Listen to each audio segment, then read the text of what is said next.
देखिए, अभाज्य गुणनखंड से वर्गमूल हम निकालने हैं इस वीडियो में। अब अभाज्य गुणनखंड से वर्गमूल निकालने के लिए पहले हमें जो संख्या दी हुई है उसका अभाज्य गुणनखंड करने आने चाहिए। आपके सामने लिखा हुआ है 5929, इसको अभाज्य गुणनखंड करने हैं हमने इसके, ठीक है। तो देखिए, हम अभाज्य गुणनखंड का मतलब क्या होता है। अभाज्य गुणनखंड का मतलब होता है जो संख्या दी हुई है उसको डिवाइड करना, भागा देना अभाज्य संख्याओं से। अब आप कहेंगे अभाज्य संख्या क्या है, तो आपको पता है कि अभाज्य संख्या क्या होती है, 2, 2, 3, 5, 7, 11, 13, 17, 19। अभाज्य संख्या वही संख्या है जो सिर्फ अपने आप से करती है और किससे नहीं करती है, ठीक है। तो जैसे 2 है, सबसे छोटी अभाज्य संख्या आपको पता है 2 है। 2 के बाद कौन आती है 3, 3 के बाद 5, 5 के बाद 7, 7 के बाद 11, 9 नहीं आता। 9 विषम संख्या है परंतु अभाज्य नहीं है, ठीक। तो आप देखिए, अगर आपको अभाज्य संख्या पता है तो आपका हमें करना क्या होता है कि यहाँ पे वो संख्या लिखनी होती है इनमें से।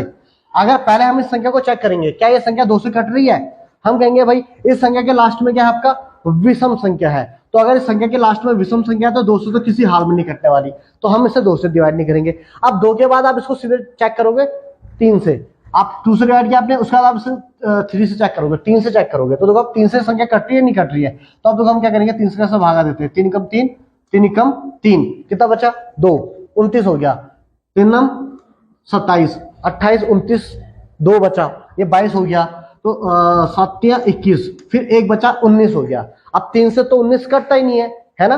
तो यानी कि हमारी जो ये संख्या है इसको 3 से भी भागा नहीं जा रहा है, ठीक है। तो हम इसे अब 3 से भी भागा नहीं देंगे, तो 3 भी खत्म। अब चेक करेंगे 5 को।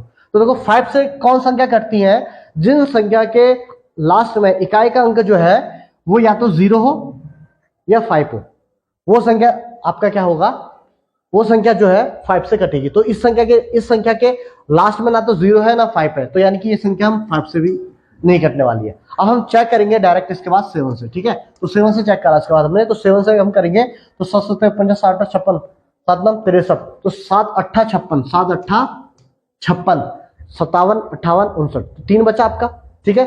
तो ये 32 हो गया आपका, ठीक है। तो अब 32 हो गया तो 7 से 32 में देंगे, चक्को 28, 28, 29, 30, 31, 32, 4 बचा, वो 4 इधर आ गया, 14 49 हो गया। तो 7 7 49। तो देखो ये कट आपका सीधा 7 से, तो ना तो 2 से कटा, ना 3 से, ना 5 से, सीधे कट रहा आपका 7 से, ठीक है। अब 7 से, अब इसको देखते हैं यहाँ किससे करता है, फिर एक बार फिर 7 से देते हैं, 7 एकम 7 बचा, 1 14 हो गया, 7 दूनी 14, फिर बचा कुछ शेष नहीं बचा, तो 7 एकम 7।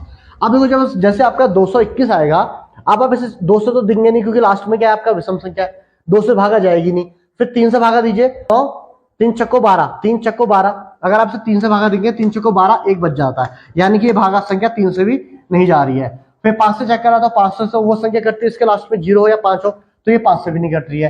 फिर हम 7 से ट्राई करते हैं, तो 7 से हम ट्राई करेंगे इसको, तो देखो 7 से क्या होगा आपका, 7 एकम 7, 7 एकम 7, 8 9 10 11 12, 5 बचा, 51 हो गया, 51 हुआ, और 7 7 पर 7 56, 7 से भी नहीं कट रहा है। तो इसके बाद अब क्या करेंगे, आप इसे जब ये संख्या 7 से भी नहीं कटी तो आप किससे चेक करेंगे, 11 से।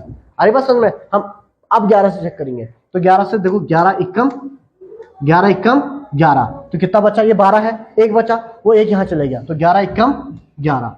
अब 11 है तो 11 तो ऑलरेडी अभाज्य संख्या है, तो 11 से ही कटेगी। तो यानी कि जो 5929 है, इसको जब हम अभाज्य गुणनखंड करें तो 7 7 11 11। अब इसका वर्गमूल कैसे निकलेगा, तो वर्गमूल मैंने क्या बताया था आपको, 2 2 के जोड़े, तो एक जोड़ा ये बन गया, एक जोड़ा ये बन गया, तो यानी जो हमारा इसका वर्गमूल आया 7 × 11, यानी कि 77। तो हमारा जो आंसर है वो है 77, यानी 77 × 77 करेंगे तो 5929 आएगा, और 5929 का वर्गमूल करेंगे तो हमको 77 मिल जाएगा, ठीक है ना। तो इस तरह से